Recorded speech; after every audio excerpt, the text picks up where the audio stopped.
दोस्तों आज है 1 दिसंबर 2023। इस साल के अंतिम महीने का पहला दिन। न्यूज़ टुडे पढ़ रहे हैं हम। सुप्रीम कोर्ट ने वन संरक्षण संशोधन अधिनियम 2023 में संशोधनों पर रोक लगाने से मना कर दिया है। सुप्रीम कोर्ट ने वन संरक्षण संशोधन अधिनियम 2023 जो है FCA forest conservation act amendment जो था 2023 में, उसमें संशोधनों पर जो है रोक लगाने से क्या कर दिया है, मना कर दिया है। संशोधन पर रोक लगाने से संबंधित दायर याचिका में कहा गया है कि फॉरेस्ट कंजर्वेशन एक्ट 2023 या 2023 राज्य पर लागू किए गए पर्यावरण की रक्षा और सुधार संबंधी कर्तव्य की पूर्ण उपेक्षा को दर्शाता है। संशोधनों से जुड़े मुख्य तथ्यों पर नज़र डालें तो संशोधित अधिनियम के दायरे में दो प्रकार की भूमि होगी। भारतीय वन अधिनियम 1927 या अन्य कानूनों के तहत वन के रूप में घोषित या अधिसूचित भूमि, 1980 या उसके बाद सरकारी रिकॉर्ड में वन के रूप में दर्ज भूमि। यह अधिनियम ऐसी भूमि पर लागू नहीं होगा जिसे 12 दिसंबर 1996 या उससे पहले वन से गैर वन्य उद्देश्यों हेतु उपयोग करने के लिए आधिकारिक रूप से परिवर्तित किया जा चुका है। तो भारतीय वन अधिनियम 1927 या अन्य कानूनों के तहत वन के रूप में घोषित या अधिसूचित भूमि इसके अंतर्गत होगी। ठीक है। इसके अलावा 1980 या उसके बाद सरकारी रिकॉर्ड में वन के रूप में दर्ज भूमि भी इसके अंतर्गत होगी। ठीक है। ये संशोधन जो है राष्ट्रीय सीमा के 100 किलोमीटर के दायरे में स्थित हैं और राजमार्ग जैसी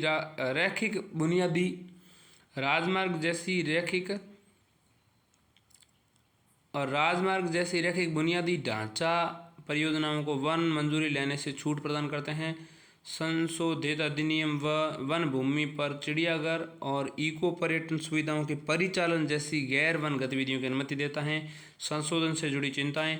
ये संशोधन 1996 के TN गोदावर्मन तिरुमुलपाद मामले के निर्णय के विपरीत हैं। इससे सुप्रीम कोर्ट ने निर्णय दिया था कि FCA उन सभी भूखंडों पर लागू होगा जो वन के रूप में दर्ज थे तथा जो वन के शब्दकोश आधारित अर्थ के अनुरूप हैं। इस संशोधन के अरावली पर्वतमाला का लगभग 40% हिस्सा प्रभावित होगा।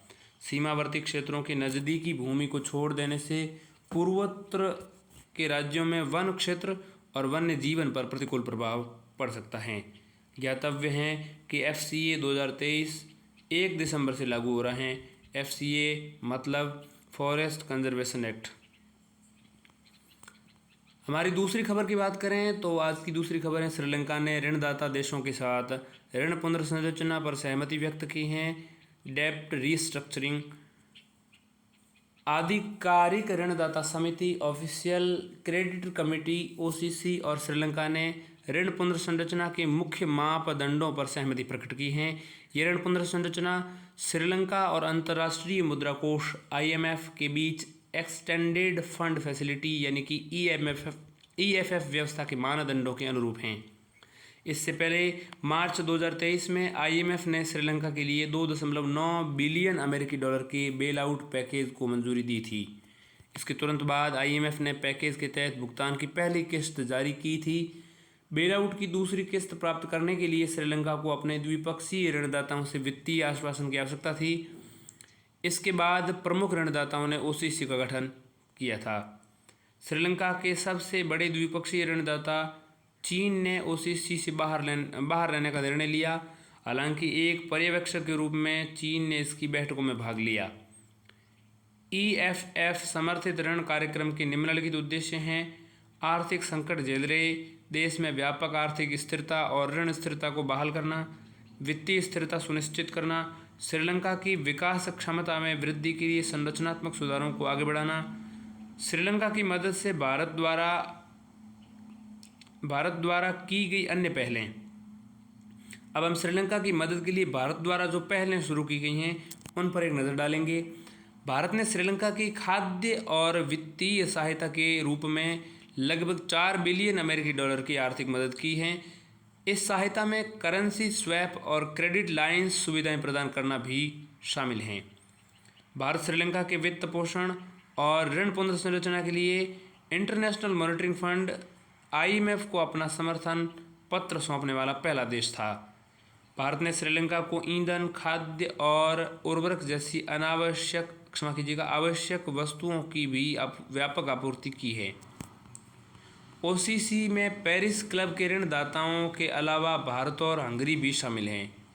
OCC की सह अध्यक्षता भारत, जापान और फ्रांस करते हैं। फ्रांस पेरिस क्लब का अध्यक्ष होने के कारण इसमें भागीदारी करता है। पेरिस क्लब का गठन 1956 में किया गया था। यह आधिकारिक ऋणदाताओं का एक अनौपचारिक समूह है। ये कर्जदार देशों द्वारा कर्ज के भुगतान की सामना की जा रही कठिनाइयों के समन्वित और स्थायी समाधान खोजने के लिए महत्वपूर्ण भूमिका निभाता है। भारत पेरिस क्लब का सदस्य नहीं है। हमारी अगली खबर की बात करें तो अंतर्राष्ट्रीय श्रम संगठन इंटरनेशनल लेबर ऑर्गेनाइजेशन ने a call for safer and healthier environments इस टाइटल से शीर्षक से एक रिपोर्ट जारी की है। ILO संयुक्त राष्ट्र की एकमात्र त्रिपक्षीय एजेंसी है जिसमें सरकार, नियोक्ता और श्रमिकों के प्रतिनिधि शामिल हैं। ILO संगठन रोजगार के सम्मानजनक अवसरों और कार्य दशाओं से संबंधित समस्याओं के समाधान को प्रोत्साहित करता है। रिपोर्ट के मुख्य बिंदु पर नजर डालें तो 2019 में कार्य से संबंधित घटनाओं में होने वाली मौतों की संख्या बढ़कर 2.93 मिलियन हो गई थी। ये संख्या 2000 की तुलना में 12% अधिक थी। कार्य से संबंधित घटनाओं में अधिकतर मौतें कार्य की प्रकृति से जुड़े रोगों के कारण होती हैं। इसमें परिसंचरण तंत्र और श्वसन संबंधी बीमारियां शामिल हैं। व्यावसायिक जोखिम वाले कारकों में शामिल अधिक मौतें कार्य की लंबी अवधि के कारण हुई हैं। यहाँ कार्य की लंबी अवधि से प्रति सप्ताह 55 घंटे या उससे अधिक कार्य करने से हैं। रिपोर्ट में रेखांकित की गई मुख्य चुनौतियाँ भी आपके सामने रहेंगी। तो श्रमिकों की आयु, जेंडर और प्रवासन की स्थिति जैसी जनसांख्यिकी विशेषताओं में परिवर्तन उनकी व्यावसायिक सुरक्षा को प्रभावित करता है। विश्व में कुल 2 अरब से अधिक लोग अनौपचारिक अर्थव्यवस्था में काम करते हैं। ये वैश्विक कार्यबल का 60% हैं। इन कर्मचारियों को कानूनी और सामाजिक सुरक्षा का पर्याप्त लाभ नहीं है। रिपोर्ट में ILO के safety plus health for all कार्यक्रम की ओर ध्यान आकर्षित किया गया है। यह कार्यक्रम ILO के व्यावसायिक सुरक्षा और स्वास्थ्य occupational safety and health OSH एजेंडे को पूरा करने का एक मुख्य माध्यम है। Safety plus health for all कार्यक्रम के बारे में जानें तो इसे 2015 में शुरू किया गया था। यह सुरक्षित और बेहतर कार्य परिवेश सुनिश्चित करने के लिए व्यवस्था में निहित कमियों को दूर करने पर केंद्रित हैं। गौरतलब है कि सुरक्षित और बेहतर कार्य परिवेश कार्यस्थल से संबंधित एक मौलिक सिद्धांत व अधिकार हैं। G7 की पहल vision zero fund safety plus health for all कार्यक्रम का अभिन्न अंग है। 2017 में G20 ने भी इस पहल का समर्थन किया था। अब हम बात करें ILO शासी निकाय ने OSA पर नई वैश्विक रणनीति अपनाई है।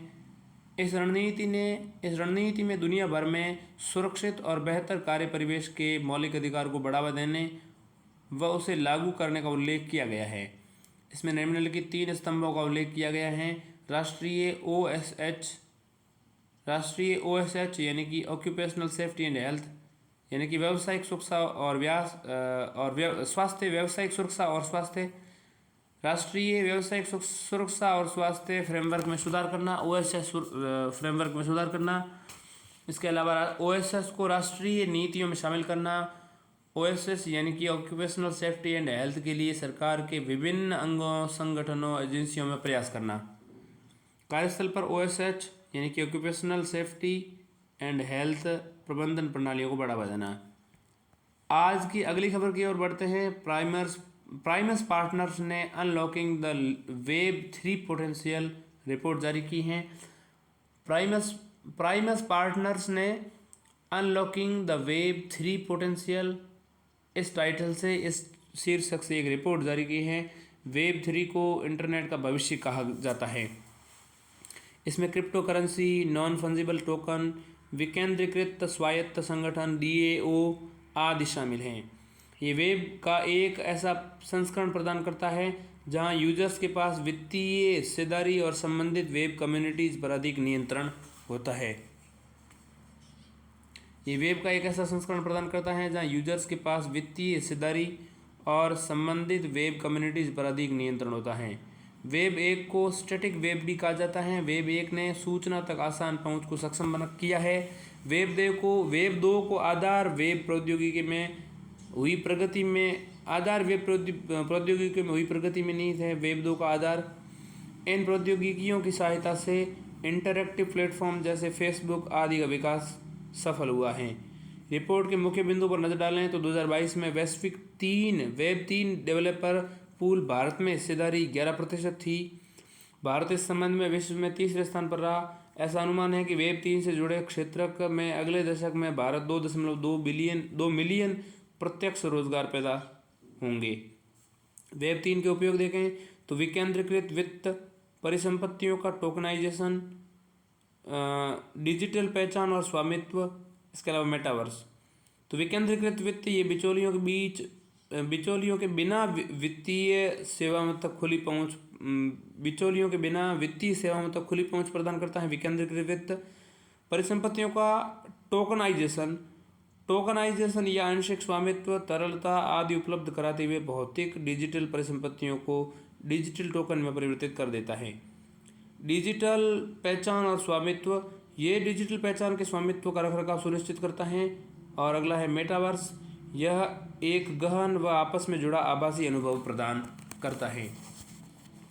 चुनौतियाँ: करों की उच्च दर, व्यवसाय करने में सुगमता, ईज ऑफ डूइंग बिजनेस की कमी और खंडित विनियामक दृष्टिकोण।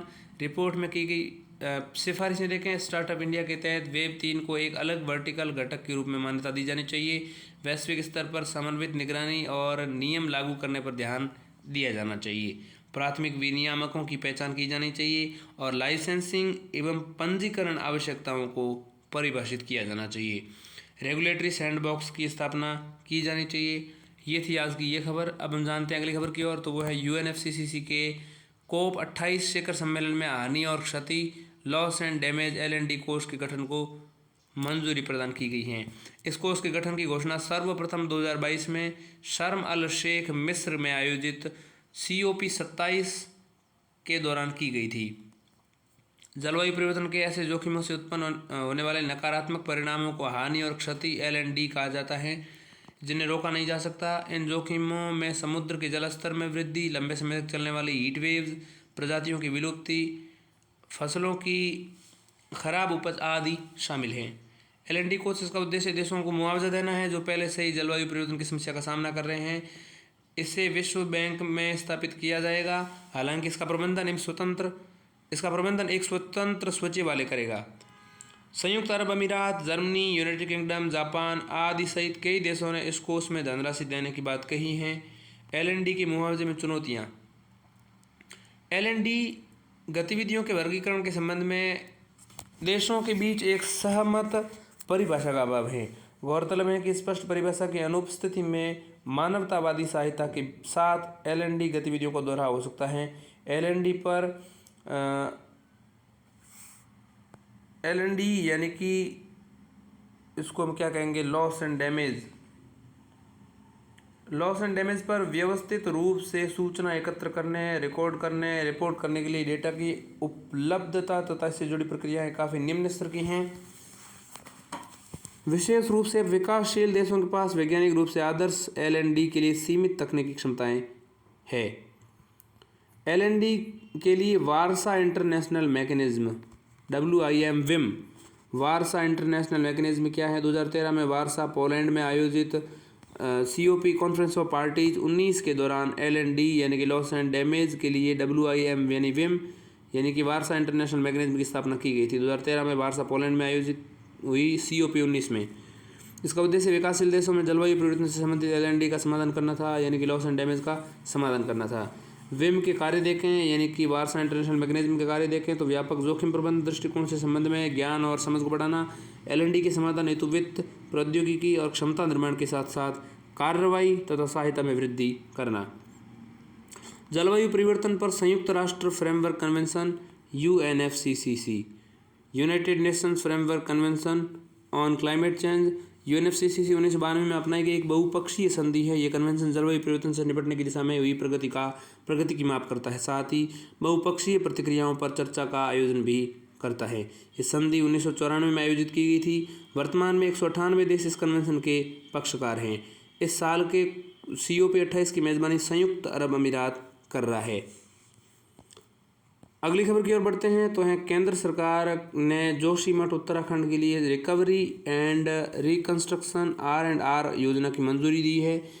क्या है ये रिकवरी एंड रिकंस्ट्रक्शन R&R योजना का उद्देश्य भूस्खलन और भूधसाव से प्रभावित जोशीमठ का पुनर्निर्माण करना है। R&R योजना के लिए कुल परिव्यय राशि 1658 करोड़ रुपए है। इस राशि में केंद्र सरकार ने 1079 करोड़ रुपए का अंशदान करेगी, जबकि शेष राशि राज्य वहन करेगी। केंद्र सरकार राज्य आपदा प्रतिक्रिया कोष की रिकवरी और रिकंस्ट्रक्शन विंडो से अपने हिस्से का अंशदान करेगी। रिकवरी योजना का कार्यान्वयन 3 वर्षों में किया जाएगा। जोशीमठ के पुनर्विकास के लिए सर्वोत्तम पद्धतियों, बिल्ड बैक बेटर BBB के सिद्धांत और संधारणीय पहलों का ध्यान रखा जाएगा। बिल्ड बैक बेटर BBB के सिद्धांत के बारे में जानें। BBB के सिद्धांत के बारे में तो क्या है BBB प्रिंसिपल? यह आपदा के बाद रिकवरी से जुड़ा सिद्धांत है।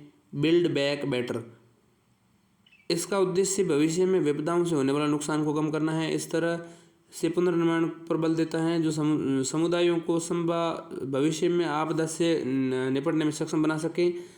बिल्ड बैक बेटर सिद्धांत का केंद्रीय पहलू है जन केंद्रित रिकवरी। यह जन कल्याण और समावेशी विकास को बढ़ावा देता है। यह असमानता को कम करने में मदद करता है। यह आपदा जोखिम न्यूनीकरण 2015 से 2030 के लिए सेंडाई फ्रेमवर्क के तहत 4 प्राथमिक कार्यवाहियों में एक है।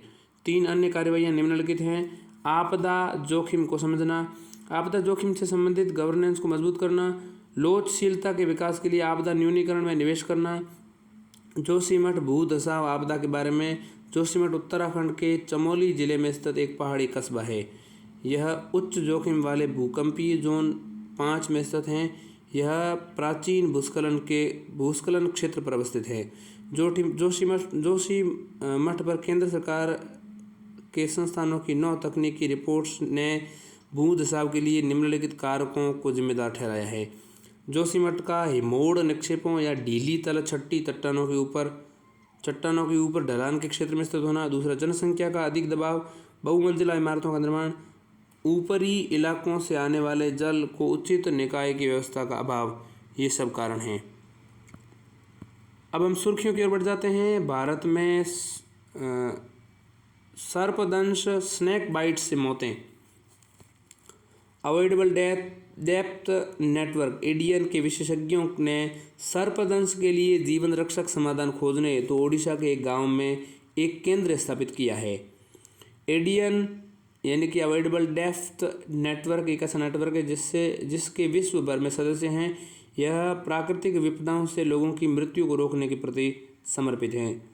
भारत में प्रतिवर्ष 50,000 से अधिक लोगों की सर्पदंश से मृत्यु हो जाती है। WHO ने जून 2017 में औपचारिक रूप से सर्पदंश के विष आघात यानी कि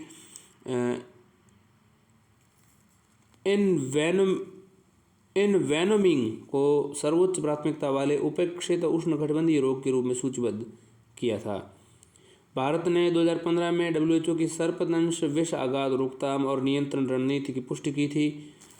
अगली खबर की बात करें तो वो है सब नेपच्यून्स। क्या है सब नेपच्यून्स? ध्यान दीजिएगा। 6 सब नेपच्यून्स ग्रहों की खोज की गई है। उन्हें ऑर्बिटल रेजोनेंस नामक एक दुर्लभ स्थिति में पाया गया है।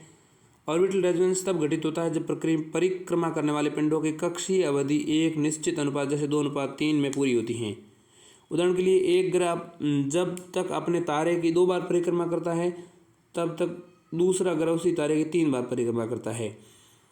इससे एक सतत व निश्चित पैटर्न प्राप्त होता है। इसको कहते हैं ऑर्बिटल रेजोनेंस। सब नेपच्यून ग्रहों के बारे में जानें तो पृथ्वी और नेपच्यून वरुण ग्रहों की त्रिज्याओं के बीच की त्रिज्या वाले ग्रहों को सब नेपच्यून्स कहा जाता है। पृथ्वी और नेपच्यून ग्रह की त्रिज्याओं के बीच वाले ग्रहों को सब नेपच्यून ग्रह कहा जाता है। यह ग्रह सूर्य जैसी सूर्य जैसे सभी तारों में आधे से अधिक के आसपास क्लोज इन कक्षाओं में पाए जाते हैं। ये शैलें जल और गैसों से मिलकर बने होते हैं। इसके कारण ही इन ग्रहों के द्रव्यमान और घनत्व का निर्माण होता है।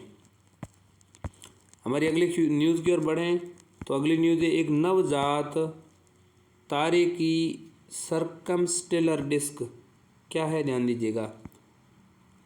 खगोलविदों ने मिल्की वे आकाशगंगा के लार्ज मैगेलेनिक क्लाउड में एक तारे के चारों ओर एक सर्कमस्टेलर डिस्क की खोज की है। लार्ज मैगेलेनिक क्लाउड मिल्की वे के उपग्रही कक्ष आकाशगंगा या असामान्य आकाशगंगा है। अभी तक खगोलविदों ने केवल मिल्की वे आकाशगंगा में ही सर्कमस्टेलर डिस्क वाले नवजात तारों की खोज की थी। तारे का निर्माण धूल और गैस से होता है। तारे के निर्माण के बाद शेष बची हुई धूल और गैस कक्षा में घूमती रहती हैं। यह धूल और गैस नवनिर्मित तारे के चारों ओर संचित होने लगती हैं तथा संचित होकर एक वलय के रूप में धारण कर लेती हैं। इस वलय को ही सर्कमस्टेलर डिस्क कहा जाता है। लाभ की बात करें तो ये खोज उच्च द्रव्यमान वाले तारे के निर्माण से संबंधित समझ का विस्तार करेगी। Atacama large sub millimetre array Alma telescope के बारे में जानें तो ALMA अल्मा टेलीस्कोप, अल्मा में ALMA, ए मतलब अटाकामा, एल मतलब लामा, Atacama large AL, millimetre M और एरे A या सब मिलीमीटर भी है। तो अटाकामा लार्ज मिलीमीटर एरे या Atacama large sub millimetre array, इसको कुछ भी कह सकते हैं। अल्मा टेलीस्कोप यह अत्याधुनिक रेडियो टेलीस्कोप है। यह मिलीमीटर और सब मिलीमीटर तरंग दैर्घ्य पर खगोलीय पिंडों का अध्ययन करता है। यह अटाकामा मरुस्थल चिली में स्थापित है। अटाकामा मरुस्थल जो है वो कहाँ पर है? अटाकामा मरुस्थल चिली में है। चिली जो है साउथ मतलब अमेरिकन कंट्री है और चिली जो है उसकी कंट्री है सैंटियागो, मेरे हिसाब से बिल्कुल सैंटियागो ही है। Chile Santiago South American country है। चिली की सराउंडिंग कंट्रीज में और कौन सी कंट्री है, खैर मैं अभी याद नहीं कर पा रहा हूँ। अगली खबर है एग्जिट पोल। हाल ही में भारतीय निर्वाचन आयोग FCI ने विधानसभा में आम चुनावों के लिए एग्जिट पोल के प्रकाशन की समय सीमा का पुनर्निर्धारण किया है। जब मतदाता अपना मत देकर मतदान केंद्रों से बाहर निकलते हैं तो उस दौरान एग्जिट पोल किया जाता है। एग्जिट पोल मतदान के दौरान तुरंत बाद किया जाता है। इसमें केवल वोटर्स को ही शामिल किया जाता है। एग्जिट पोल के नतीजों के संचालन और प्रकाशन के लिए दिशा निर्देश ECI जारी करता है। ECI को इस शक्ति संविधान के अनुच्छेद 324 और लोक प्रतिनिधित्व अधिनियम RPA, ठीक है, जन प्रतिनिधित्व नियम या लोक प्रतिनिधित्व अधिनियम RPA 1951 की धारा 126A के तहत प्राप्त हैं। एग्जिट पोल के नतीजों के संचालन और प्रकाशन के लिए दिशा निर्देश जो है इलेक्शन कमीशन ऑफ इंडिया करता है। ECI को, इलेक्शन कमीशन ऑफ इंडिया को, यह शक्ति संविधान के अनुच्छेद 324 यानी चुनाव से संबंधित है। और लोक प्रतिनिधित्व अधिनियम RPA, लोक प्रतिनिधित्व अधिनियम RPA 1951 की धारा 126A से प्राप्त है। RPA 1951 की धारा 126A में कहा गया है चुनाव आयोग द्वारा तय की गई अवधि के दौरान एग्जिट पोल के परिणामों को प्रकाशित करने या प्रसारित करने पर रोक लगा दी है। ठीक है, एग्जिट पोल के परिणामों को प्रकाशित करने या प्रसारित करने पर रोक लगाती है चुनाव आयोग द्वारा तय की गई अवधि के दौरान। ठीक है,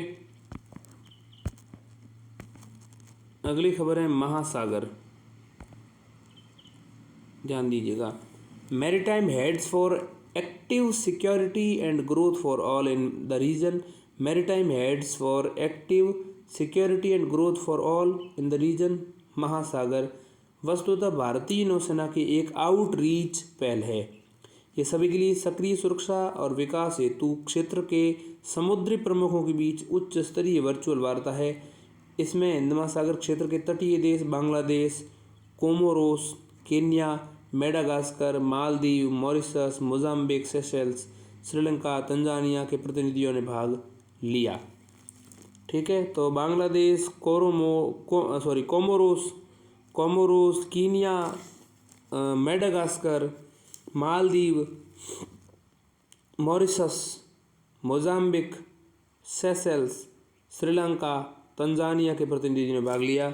यह महासागर पहल का पहला संस्करण है। इसकी थीम थी सामान्य चुनौतियों का मुकाबला करने के लिए सामूहिक दृष्टिकोण, समुद्री दृष्टिकोण, collective maritime approach towards countering common challenges. ये सरकार की सागर यानी क्षेत्र में सभी की सुरक्षा और विकास पहल के अनुरूप है। अगली खबर जो है वो है सिंधु दुर्ग किला क्यों है सुर्खियों में। भारतीय नौसेना सिंधु दुर्ग किले में ऑपरेशनल प्रदर्शन करेगी। इस प्रदर्शन में नौसेना के जहाज़ों और विमानों के जरिए नौसेना अपनी परिचालन क्षमताओं में कौशल का प्रदर्शन करेगी। सिंधु दुर्ग किले के बारे में जाने तो ये सिंधु दुर्ग एक समुद्री किला है। ऐतिहासिक किला महाराष्ट्र के मालवण शहर के तट पर अरब सागर में एक टापू पर अवस्थित है। इसका निर्माण मराठा शासक छत्रपति शिवाजी ने कराया था। इसका निर्माण 1664 में करवाया शुरू हुआ और 3 साल बाद इसका पूरा हुआ 1664 से 1667 तक। किले के मुख्य प्रवेश द्वार का निर्माण इस तरीके से किया गया है कि बाहर से देखने पर इसका पता लगाना काफ़ी कठिन काम है। किले में शिवाजी महाराज के हाथ के निशान, पद चिन्ह आदि मौजूद हैं। हमारी अगली खबर की बात करें तो वो है नागार्जुन सागर डैम क्यों है सुर्खियों में। नागार्जुन सागर बांध दुनिया का सबसे बड़ा चिनाई यानी कि मैनसौरी वाला बांध है। इस बांध का नाम महान बौद्ध विद्वान नागार्जुन के नाम पर रखा गया है। अवस्थिति की बात करें तो ये नलगोंडा जिले तेलंगाना में कृष्ण नदी पर बना हुआ है। उद्देश्य इस बांध को बहुउद्देशीय सिंचाई और जल विद्युत परियोजना को ध्यान में रखते हुए बनाया गया है। नेहरू जी ने इस की तरह की परियोजना को आधुनिक भारत के मंदिरों की संज्ञा दी थी। इस बांध के करीब एथिपोथला झरना और श्री शैलम वन्य जीव अभयारण्य स्थित है। आंध्र प्रदेश पुनर्गठन अधिनियम 2014 के प्रावधानों के अनुसार नागार्जुन सागर बांध का नियंत्रण और देखरेख का काम तेलंगाना सरकार कर रही है। श्री शैलम परियोजना का नियंत्रण आंध्र प्रदेश के पास है। आज की अगली न्यूज इन शॉर्ट की बात करें तो वो है बुकर पुरस्कार। आयरलैंड के लेखक पॉल लिंच को उनके 5वें उपन्यास प्रोफेट सॉन्ग के लिए 2023 का बुकर पुरस्कार दिया गया है। बुकर पुरस्कार के बारे में जाने तो बुकर पुरस्कार 1969 में स्थापित किया गया था। ये पुरस्कार किसी भी देश के नागरिक द्वारा अंग्रेजी भाषा में लिखे गए तथा ब्रिटेन और आयरलैंड में प्रकाशित साहित्यिक रचना के लिए दिया जाता है। इसका